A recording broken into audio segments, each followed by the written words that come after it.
darle la bienvenida a Germán Heinzeneck, que es licenciado en Ciencias Meteorológicas, que fue investigador de la Universidad de Buenos Aires en el Departamento de Ciencia de la Atmósfera y los Océanos, también docente de la misma universidad, en la Universidad Católica Argentina y en la Universidad de El Salvador, miembro socio de Consultora de Climatología Aplicada, en 1998 y continúa. Actualmente se desempeña como consultor independiente y se halla a cargo de la Unidad Operativa y Desarrollos de Consultora de Climatología Aplicada, que brinda asesoramientos a empresas del sector agropecuario, exportadoras, aseguradoras, acopiadores, ACA, Cargill, LDC, Grupo Asegurador La Segunda, BCR, Agrositio, Agrofiles, entre otros. Bueno, y hay una extensa, ya todo el mundo ya lo conoce, es casi un amigo de la casa, así que le vamos a pedir a Felipe que haga la presentación de Germán o le dé la bienvenida. Felipe. Gracias, Omar. Bueno, en nombre de todo, en nombre de la representación del Consejo de Administración de la Cooperativa, le damos la bienvenida a Germán. Como dijo Omar, ya es prácticamente un amigo de la casa, recién medio en broma, medio en serio. Lo vamos a seguir invitando hasta que nos diga que el clima va a ser espectacular y bueno, ahí veremos si lo seguimos invitando. Por ahora nos seguimos martirizando con las novedades que nos trae. Pero no, más que nada, para tratar de ponerle algo de humor a esta situación, darle la bienvenida a todos los que participan de estas reuniones de Copar y pensar que el sacrificio que hace la cooperativa es para que todos tengamos una herramienta más en la toma de decisiones al momento de desarrollar esta actividad que es tan compleja y que tiene tantos riesgos y que depende de un cielo abierto, ¿no es cierto? Todos los que estamos acá sabemos lo que es el clima. Lo único que podemos hacer es lo que esté a mano de nosotros para mitigar lo que supuestamente va a pasar, pero el clima tiene un derrotero que él solo lo va a seguir y nosotros somos simples espectadores. Sin alargarme mucho y después nos encontraremos seguro en las charlas después de la charla, en las preguntas después de la charla, perdón, le doy la bienvenida a Germán y al resto de la cooperativa, darle la buena noche a todos los asociados que se lograron comunicar por Zoom. Buenas noches a todos. Gracias, Felipe. Hola, Felipe. Bueno, y ahí entonces ya le damos la palabra y la pantalla a Germán. Germán, todo tuyo. Bueno, primero, obviamente, como cualquier situación, hay que diagnosticar para ver dónde estamos parados y a partir de ahí tratar de reconocer lo que podemos hacer a futuro. Les pongo acá simplemente las tendencias de precipitación que decíamos para la campaña pasada, que ya dábamos por hecho que venía un efecto niña, un evento niña. En aquel momento que decían que las estadísticas marcaban una menor influencia de la niña hasta desde febrero. Pues febrero fue pésimo para Entre Ríos, para gran parte de la región pampeana. Pero justamente lo interesante de esta charla por ahí va a ser explicar que a veces no solamente es el fenómeno de la niña el que define la buena provisión de agua, sino que a veces hay situaciones de escala regional, o sea, fallas en la circulación que a veces juegan a favor y a veces no son fallas, que son, digamos, la dinámica se comporta favorablemente y tenemos muy buenas lluvias. Pero justamente la oscilación del anticiclón que poníamos el año pasado marcó, después de una recuperación notable de las precipitaciones que tuvo Entre Ríos, porque Entre Ríos tuvo un recorrido que fue una primavera muy mala, una recuperación más o menos desde el 10 de diciembre hasta el 20 de enero, los que agarraron esa lluvia quizá pudieron hacer un buen maíz, y después fue muy malo el comportamiento desde principio de febrero hasta más o menos el 15 de marzo.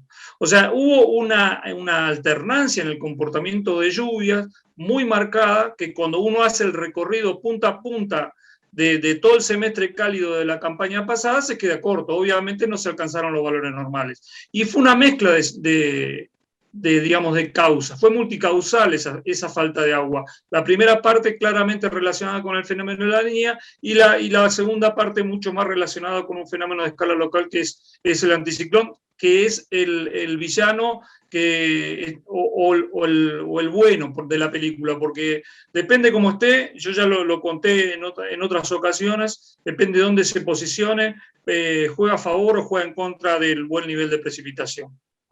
Así que esto es interesante para tenerlo en cuenta. En la tendencia en general igual decíamos que las lluvias iban a estar por debajo de los valores normales. Bueno, la temperatura decíamos que iban a estar en lo normal o por encima. En general fue un año que no fue grave en términos térmicos, si se quiere. La pérdida de rendimiento en la gruesa estuvo claramente ligada a la falta de lluvia, fundamentalmente a la falta de lluvia que sobrevino durante el mes de febrero. Esos 45 días fueron lamentables, si se quiere, como un consuelo, no solo para la provincia de Entre Ríos, sino para gran parte de la zona núcleo. Así que vamos recorriendo un poquito. La precipitación en Paraná, simplemente lo comparo porque me interesa marcar un indicador estadístico muy importante acá. Yo igual después les voy a mostrar algunos datos de Aranguren. Yo entiendo que todos ustedes tienen datos de precipitación, pero marco como referencia Paraná, nada más. En Paraná tiene registro desde 1959. Fíjense que en este gráfico lo que se está marcando es la evolución de las precipitaciones en la línea negra, las lluvias mensuales de la línea negra son las lluvias mensuales desde julio a junio, o sea, un año completo, ¿no? De fina a fina. Entonces, uno lo que tiene que ver ahí es que en el comportamiento estadístico, la línea azul del gráfico muestra qué le pasa a las precipitaciones cuando hay un evento La Niña. Bueno, claramente lo que pasa es, y ustedes lo ven claramente, que la línea azul queda muy por debajo de los valores de la línea negra. Eso es un faltante de agua, un contundente faltante de agua. Es decir, yo lo estoy haciendo, la estadística la estoy haciendo para Paraná, pero tomen como ejercicio, recorran sus series numéricas y traten de buscar en el trimestre octubre, noviembre, diciembre, en los años que fueron La Niña, y fíjense si esos trimestres no se les dieron con este faltante. Eso es un déficit estadístico, eso es un indicador estadístico. Por eso es fuerte, es algo que tenemos que conocer. Por eso cuando nosotros tenemos previsto, en julio empieza un run run de que puede venir una primavera con La Niña, y en agosto ese run run se termina confirmando con los pronósticos, listo, yo ya puedo empezar a cuantificar mi riesgo. De alguna manera yo ya tengo cuantificado el riesgo porque sé que voy a tener que transitar, todas las prácticas agronómicas van a tener que transitar un camino posiblemente con algún faltante de agua. Ese faltante de agua a veces es mayor, a veces es menor, depende cómo es el evento, depende la reserva que traigo. O sea que el indicador climático no juega solo, está siempre dentro de un conjunto que tiene que ver con el nivel de reserva que arrastramos y toda esa situación. Así que nunca hay que ponerse nervioso cuando nos pronostican la Niña, simplemente hay que analizar bien la situación y obviamente tener en cuenta que el pronóstico de La Niña es un indicador de riesgo de lluvias por debajo de lo normal. Pero eso no quiere decir que no se pueda trabajar. Hay que trabajar de otra manera. O sea, vamos a tener que trabajar dentro de un contexto donde las reservas posiblemente estén amenazadas, ¿no? No quiere decir que no se pueda trabajar, pero vamos a tener un nivel de reserva más problemático. Y el momento difícil, ahí lo marqué en un cuadradito, lo potencio, lo pongo como una lupa. Fíjense que La Niña claramente es el momento cuando está álgida y tiene una afectación muy marcada en la provincia de Entre Ríos, es octubre, noviembre, diciembre. En general, cuando uno revisa estadísticas de toda la región pampeana, ese trimestre realmente es un trimestre muy complejo para toda la región.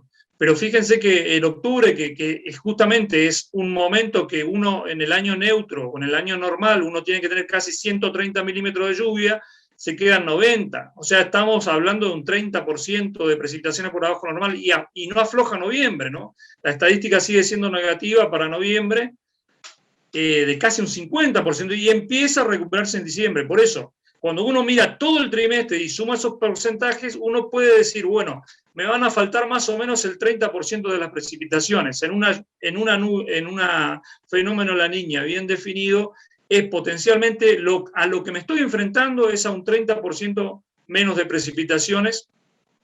Bueno, obviamente que eso impacta distinto sobre las distintas actividades. No es lo mismo que impacte sobre un trigo que viene bien, sobre la floración de trigo, sobre la siembra de las hojas, sobre cómo evoluciona el maíz. Depende qué cultivo es el impacto. Pero desde el punto de vista meteorológico y insisto sobre esto nada más, desde el punto de vista meteorológico, el trimestre octubre-diciembre es un trimestre muy impactado. Que se pueda trabajar para disminuir ese impacto claramente, y mucho más si lo tenemos anticipado, si sabemos anticipadamente que la situación que se va a dar es esa, ¿no? Como consuelo, primer consuelo de la charla, porque claramente si yo le estoy explicando esto y me estoy gastando unos minutos para explicar esto, es que estamos confirmando el evento La Niña para esta campaña. Ahora, generalmente uno podría preguntarse o decir qué mala suerte, pero en general, si uno toma la estadística del año 1960, del 60 para acá, hemos tenido aproximadamente 20 veces veranos o primaveras La Niña. Y de esas 20 veces, 9 veces rebotaron, es decir, se dieron consecutivamente eventos La Niña. La buena noticia es que por lo general la segunda vez es un evento bastante más debilitado. Entonces, eso es interesante, vamos a seguir teniéndolo en cuenta para adelante, vamos a guardarlo. Así que por ahora, primera conclusión es que posiblemente, lo vamos a confirmar con los pronósticos que lo voy a mostrando ahora, tengamos un trimestre bajo el efecto La Niña, pero digamos con una intensidad menor. Fíjense, comparo con otra localidad. Estos sí son lluvias registradas en Aranguren, ¿no? Que son los datos de lluvia que nosotros siempre recogemos con el trabajo en la Bolsa de Cereales de Entre Ríos, en el proyecto CIBER que había generado el doctor Aiello hace ya casi 20 años, increíblemente, pero bueno, es así. Entre octubre y diciembre del año pasado, lo esperado como normal para Aranguren, eran 360 milímetros, ahí está marcado, y llovieron 200, bueno, pongamos 230, es un 35% abajo. Fíjense que casi que responde a ese valor que yo les marcaba de estadístico, ¿no? O sea que si uno esperaba que lloviera por debajo de lo normal, prácticamente cumplió de libro fue.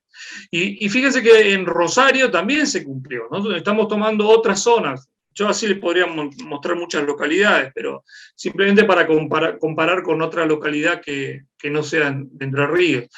Si vemos el diciembre-febrero, ahí la cosa aflojó un poquito, la bajante no fue tan, la merma de precipitaciones estuvo, pero no fue tan grotesca, digamos, fue un 20%, porque lo que decíamos al principio, ¿no? Hubo una recuperación interesante entre mediados de diciembre, desde el 10 de diciembre más o menos hasta finales de enero, hubo una recuperación interesante. Pero bueno, después faltó toda la lluvia de febrero.